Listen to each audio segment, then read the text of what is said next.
Class is in session. I'm your host, Ashley Stevens, and this show, exclusively on Black Enterprise, highlights the latest happenings inside HBCU classrooms, the business side of HBCU sports, public policy issues facing these historic institutions, and the latest and greatest happenings in Black higher education. Today's featured guest is Kendra Bulluck-Major. She's the executive director of the Orange Blossom Classic. It's an action-packed lineup in Miami Gardens, Florida. It's a big matchup between Florida A&M University and Jackson State University this year, but there's so much more than just the big game. There's a parade, there's featured speakers, a step show, Battle of the Bands, career fair, and so much more. And we're excited that Kendra's going to be here to talk to us about that. And also as her leading role as the first woman HBCU sports property owner. We're excited to have you here today. Welcome, Kendra. Thank you. Thank you. Awesome. We're so excited to have you because we want to know more. What is the Orange Blossom Classic for those who may not be familiar? So the Orange Blossom Classic is a week of events, of course, that culminates with the big game on Sunday, September 3rd. But the Orange Blossom Classic was a historic a historic game that took place in the early 1930s and ran through the late 1970s. As you know, classics are really, really big to the HBCU culture. And this was a game that we had down in South Florida for many years. It went away as, of course, schools became integrated. And then, of course, more of our talent started going to other institutions. And so in 2021, we were able to revive this game with Florida A&M University and Jackson State University. So here we are in year 3 for the Orange Blossom Classic. That's exciting. And I know you mentioned the big game is the culmination. So tell us about all the other events leading up to the game on Sunday, September 3rd. Well, we have a week of events planned for all of our attendees. We actually start as early as Tuesday of that week. We start off, number one, with a career fair. The Orange Blossom Classic has become synonymous with community. So community engagement, doing what we can to, help foster not only relationships between the committee and the community, but also to help and empower our attendees. So we start off with our career fair where a lot of our partners, sponsors, and corporate partners come together with their human resource departments and directors, and they allow opportunities for individuals to come in with their resumes, to practice. We even have a truck that comes out to teach people job interview skills and resume writing skills and all kind of things. So we start off on that Tuesday with our career fair with about 30 different employers.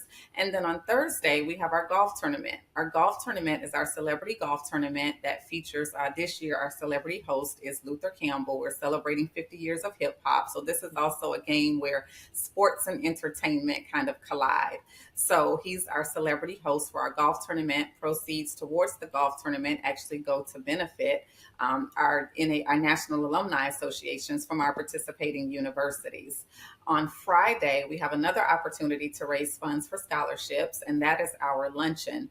One of our themes this year is called the HBCU Reunion Experience. And while we know that FAMU and Jackson State are the teams that are playing in the game, our goal is to make sure that we bring in all HBCUs. So our luncheon has once again become a staple of the week. And we have this year as our featured keynote, Lynn Whitfield.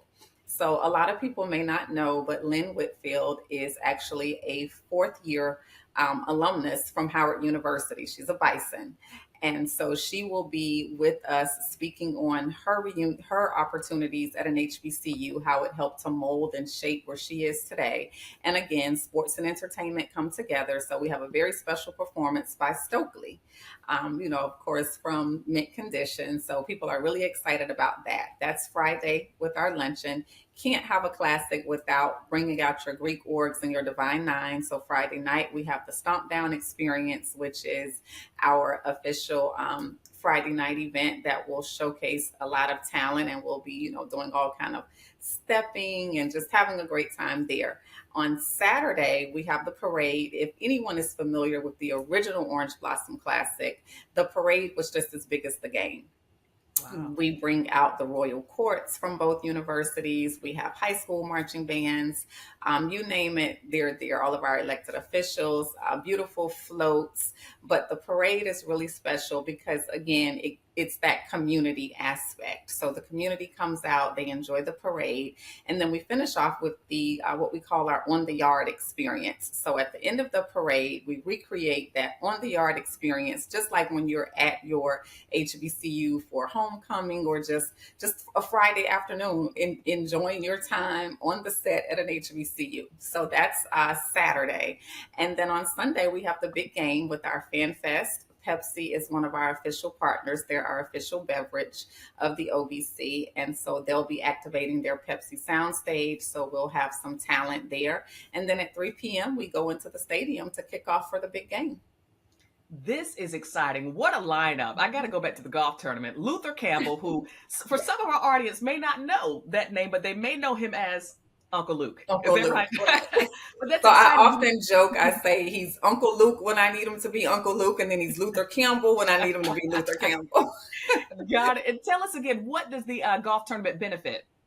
The golf tournament benefits the National Alumni Associations for each of our participating universities. And of course, those National Alumni Associations are there as a way to benefit all aspects of their universities. That's So from fantastic. admissions to, scholarships, they're supporting their institutions. Wonderful. And speaking of support, are scholarship funds raised as a part of the Orange Blossom Classic, separate from, the golf tournament benefits? Yes. So the beautiful thing about this game again is that we have such amazing corporate partners. And so we do raise scholarship funds for students that are high school students who are entering HBCUs in the fall. We provide scholarship opportunities for them through our partnerships with our corporate sponsors. In addition to that, we also provide scholarships directly to the athletics departments for each of the participating universities. That's incredible. Incredible. How much do you anticipate may be raised for scholarships? And is it only for students at the two participating schools that are in the Classic, or for a larger body of HBCU students? A larger body of HBCU students. So every year we set a goal of $250,000 for scholarship funds. So we are again, going for that same amount for that same goal. And we have priority, of course, to individuals who are attending the participating universities. However, the scholarship opportunities are open to all students within the South Florida area that are attending any HBCU, with priority just placed on those participating universities first. And with our scholarship opportunities, I've always been an advocate for students just being really well-rounded. And there are so many funds and so many dollars available to students who have high academic GPAs, that 4.0, 4.5. We know that a lot of times money is more easily available to those students, but there are also that group of students that need the same amount of funding, and they may not have that 4.0. They may kind of, be in that 3.0, 2.5 range, but still have the ability to thrive and attend HBCUs. And so we have our scholarships open to students with a minimum 2.5 GPA. The only requirement that we ask in addition to that GPA is that they also be involved in some sort of extracurricular activity. So that basically speaks to the well-rounded individual who is doing what they need to do academically, but also taking advantage of that HBCU culture and experience by just, being that well-rounded student. So those are the main two requirements: that you are attending three requirements: that you're attending an HBCU, a minimum 2.5 GPA, and that you're involved in some sort of extracurricular activity. Love that. Love that. All about supporting students. And for those watching, be sure to share this episode, because we want you to tune in to the big game Sunday, September 3rd. Tell us what time and what network folks can watch it. So the game kicks off at 3 p.m. Eastern Standard Time. We will be on ESPN, but I want people in the stands as well. So if you are in the area, if you're in Florida, if you can get to Miami Gardens, Florida, 3 p.m. Hard Rock Stadium. If not, we will be on ESPN at 3 p.m. Eastern Standard Time. Fantastic. How many attendees are you expecting in Miami Gardens at the Hard Rock Stadium? We're expecting about 40,000.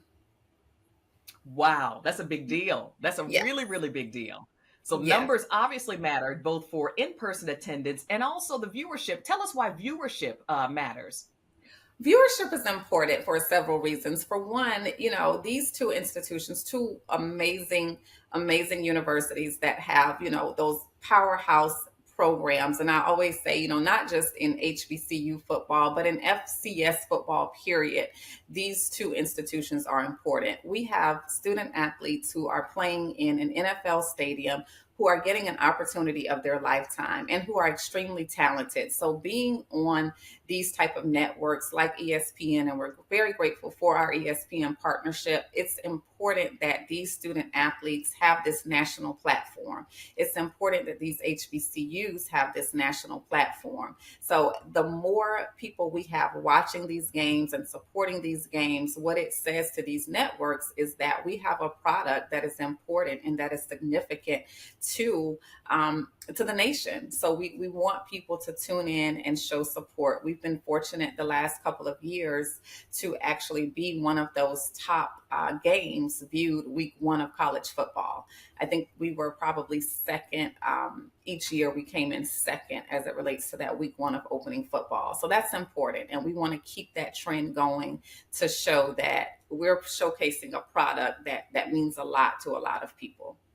That's awesome. That's awesome. Now, listen, Kendra, tell us about your journey into entrepreneurship. How did you become the executive director of the Orange Blossom Classic? So interestingly, I am an entrepreneur. I kind of refer to myself as a serial entrepreneur. I own a couple of businesses, and one of them happens to be actually run a nonprofit organization that works with students, specifically in after-school programs, summer programs, and just working with students, interacting with them, specifically student athletes. I kind of found out that while they of course wanted to attend college, had plans of attending college, HBCU culture was not as widespread in this area. And of course, since games like the Orange Blossom Classic, specifically from this area, had kind of, moved away, it was something that was missing from this generation. And I just wanted an opportunity, as I started researching the history of the Orange Blossom Classic and how much it meant to the community, I wanted an opportunity to allow this current generation to experience that. So did the research, started making some calls. Nothing happens overnight. It took a few years, of course, but just kept working through it and finally got the right schools and the right people in place. And here we are. So it kind of, I stumbled upon it, so to speak, because people will ask, they'll say, well, like, did you set out to be this, woman in sports? And the answer is no. I set out to be someone who was bringing something to the community that was beneficial, and specifically something that our youth and our student athletes could appreciate. And then the rest just kind of happened from there. Yes, no, you definitely are bringing something that the youth and the community can appreciate. And it's also uplifting HBCUs. So I want to ask, why are you passionate about uplifting HBCUs? Just because of what I experienced as a child. I'm originally from North Carolina. And, I tell people when I was growing up, my mom graduated from Shaw University. My sister is a graduate of North Carolina Central University. I have cousins that attended North Carolina A&T, Winston-Salem State. So that's what I knew. Homecoming was big and classics were big and it was important. And so I knew the importance and the significance of HBCUs. And I think that it's important, that we don't lose that. Ironically, even though this game took 10 years to revive, we brought this game back in 2021. Originally, it was supposed to have returned in 2020, but of course, with COVID and so many other things going on, we had to postpone the game. There was no football being played. But at the time that it was revived, I thought it was just surreal in a sense, because it came back in a moment where we had experienced something that we had never experienced before as it related to COVID. We were in need of a lot of financial infusions. So a game like this helps to bring economic impact into the community. We were shining a light on our HBCUs at a time when the Black Lives Matter movement was so significant. Ironically, we had Jackson State University as our opponent, who shortly after we signed our agreement with them, brought in Deion Sanders as their head coach, Coach Prime, who of course was shining a light on HBCUs. And so the timing was perfect, but of course I was passionate about it because it was taking place at a time where our country needed to know how important HBCUs were.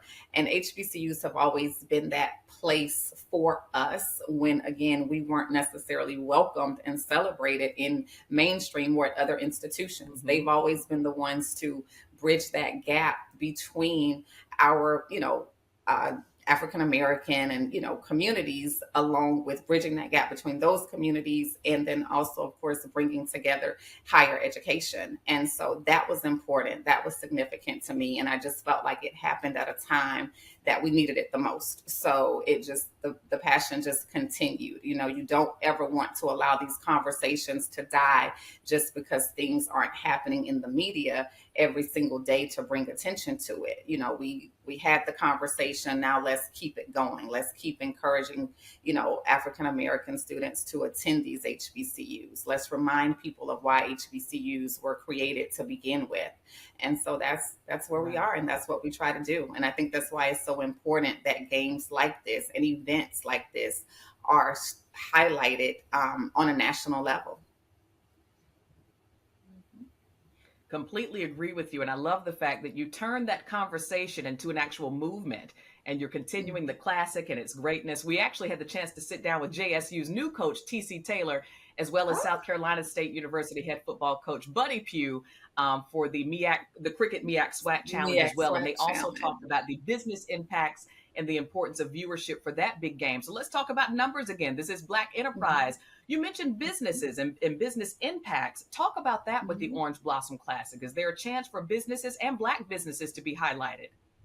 Oh, absolutely. So again, when we started this originally, it was supposed to be in 2020. We needed that financial infusion. The businesses who suffered the most were those minority-owned businesses, not just Black-owned businesses, but minority-owned businesses across the board. We're down here in South Florida, of course, where tourism is really big. It's really important. And so what we did, we put together a program called our Business Unite program. That program was specifically geared towards minority-owned businesses that could actually compete for contracts that would help us to produce this game. When you're producing, not just a football game, but all of the events surrounding the game, you'd be surprised how important those small businesses are. So, of course, you think game operations, you think event planning, but there's everything that's needed from caterers to beauty and barber services when you have different celebrities and influencers in town. Things as simple as, barricades and porta potties that are needed for these type of events. And so there's so many opportunities for these minority-owned businesses. So through our Business Unite program, we allowed individuals to, sign up for our program. And of course, once those businesses are properly vetted, then they're allowed to compete for contracts to help us produce the game. So our first year, in 2021, we saw an economic impact specifically in Miami-Dade County of over $12 million. And with that, half of that, $6 million actually went into minority-owned businesses. So that's everything, like I said, from restaurants, barber services, you name it, people support it. And the timing was perfect. So we're continuing with our Business Unite program now. And, last year, 2022, we saw that economic impact increase. So in the South Florida community right now, this game has generated over $30 million in economic impact. Wow. Kendra, that's a really big deal. Like that's a lot of economic impact. And also that's supporting not only the community that you're in, that HBCU students are in, but our minority business owners as well. That's a really, really big deal. Congratulations. Thank you. Thank you. Well, listen, I think some folks may be curious. You mentioned the impacts to South Florida in particular, the NAACP, along with the League of United Latin American Citizens, issued travel advisories earlier this year because some of the governor's policies, right? Banning certain books, banning certain curriculum, DEI initiatives at colleges, AP classes focused on African American history. Obviously the Orange Blossom Classic is unique to Florida, right? And there are HBCUs in Florida. Have you received any, has there been discussion with your team or with any participants or attendees that said, hey, do we need to rethink where we host this event in future years? So internally, we have not said that we need to rethink where we're hosting. We're 100% committed to this state. We understand the things that are going on. And Hmm. it does bring concern. Of course, you have pause when you're, contemplating certain things that you plan. But what I want people to understand is that while we're not happy about a lot of the things that are taking place, there are individuals who benefit tremendously, like I've said, from these type of events. Number Yes. one, our students. Hmm. Without this game, we can't raise funds for scholarships. Those Hmm. are the same students that go on to attend HBCUs and then come back to their communities, and they're able to impact and influence policy so that we don't have to deal with some of the things that we're dealing with. Hmm. So as my grandmother would say, you don't, throw the baby out with the bathwater, right? Hmm. So with that, we want to make sure that people still support and understand the bigger picture. When you don't come to Florida, then that means that these same minority owned businesses are struggling. The same individuals, again, who we're on the flip side to that, encouraging our people to support. So this is the way to support those Black and brown minority owned businesses through these type of events.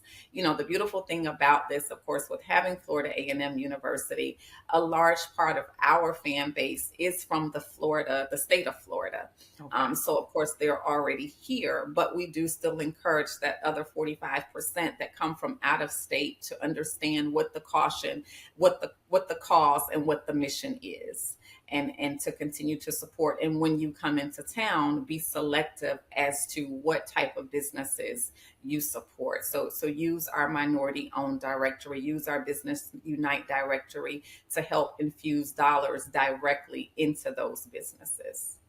Got it. That's important. Thank you for sharing that. And Oh, the you're fact that you welcome. mentioned that obviously there's a built-in audience of folks who already live in Florida. Plus, you have a Hmm. large percentage who travel in for the game as well. But the impetus is for them to support minority-owned businesses. That's really Yeah, important. Love to hear it here at Black exactly. Enterprise. Now, Kendra, tell us what have been some of your wins and also some of your challenges as a Black woman in the sports space. So the wins have been, being able to produce a wonderful event. I tell people when you have a game that is a football game that is led by women, you're gonna find somewhere in the stadium a glam suite, right? So we're gonna make sure that there are certain things that are elevated from our overall look. So that's the Mhm. beauty of I think being a woman on sports property. But bigger than that, the wins have just been people have really embraced this event. And it's just kind of like, okay, by coincidence, they're like, oh, wow, I didn't know that this was, spearheaded by a woman. But what that says is that people have drawn to the cause. Mhm. So the challenges, I would say, of course, have been you do have some people who are skeptical, right? Because it's like, well, are you sure you know about sports? And I'm like, well, I know about sports, but even greater than that, I know about business. And so, that's often been a challenge with getting people to understand that. But, I just, like I tell my team, because my team actually is 90% women as well.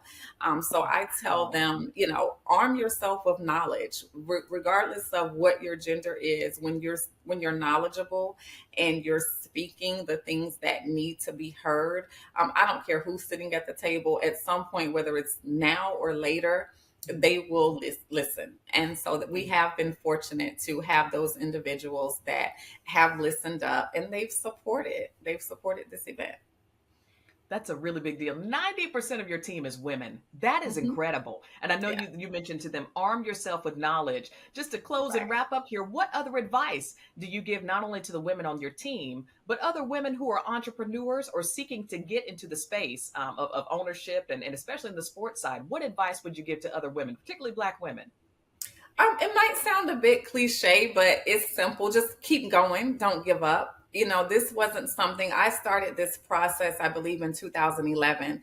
And of course, in 2020, when I thought that the game was going to take off, we had COVID, right? So I'm like, okay, this has to be a sign. At some point, you're just saying, no, exit, this is not happening. But, when you are passionate about something and when you really, really believe in it and you know that it's your purpose and it's your calling, just keep going. You can get 50 no's, but that one right yes will open so many doors. And oftentimes, when that one person says yes, that makes other people take notice and more doors open. So, as simple as it is, if you're passionate about it, if you know that it's something that you were meant to do, then just keep going. That's it. Keep going. Love that. Well, listen to Kendra Bulluck-Major. We at Black Enterprise encourage you, my sister, to keep going. Thank You have you. created such Thank an you. incredible space for not only attendees and fans, but really for the students to shine and to thrive. And we commend you for it. So thank you for being here with us on this edition of Class is in Session. To everyone Thank watching, you can you. find out more information on the Orange Blossom Classic at orangeblossomclassic.com. Again, there's a suite of events leading up to the big game. Lynn Whitfield, Stokely, Luther Campbell with the golf tournament, Battle of the Bands, so much more. And for attendees coming in, Hard Rock Stadium in Miami Gardens, Sunday, September 3rd. If you're there in person, if you can watch online or watch on TV rather, ESPN, 3 p.m., Sunday, September 3rd. You guys tune in. We want viewership numbers to be up to support FAMU, support the Rattlers, and also JSU, the Tigers, as well for this big game. Thank you so much for you all for tuning in. Remember to keep it locked on Black Enterprise's social media channels and for all the latest and greatest digital coverage at blackenterprise.com. I'm your host, Ashley Stevens, and class is dismissed.